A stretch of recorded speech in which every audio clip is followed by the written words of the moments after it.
చందోదర్పణంలోని 12 రకాల ప్రాసలు. ఒక్కొక్క ప్రాస ఒక్కొక్క విధంగా ఉంటుంది.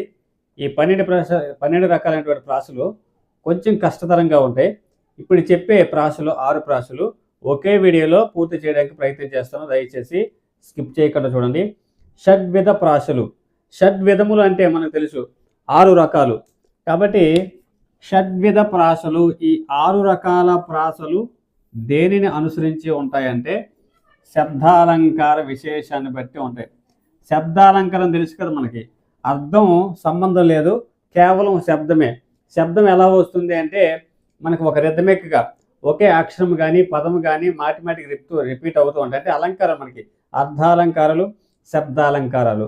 శబ్దాలంకారాలు మనకి ఏ విధంగా అందులో ఉన్నటువంటి పదము వచ్చి మాటిమాటికి వస్తుందా, లేదంటే పక్కన వస్తుందా, ఇలా పదాల యొక్క ధ్వనిని బట్టి దాన్ని పలికేటప్పుడు మనం వచ్చినటువంటి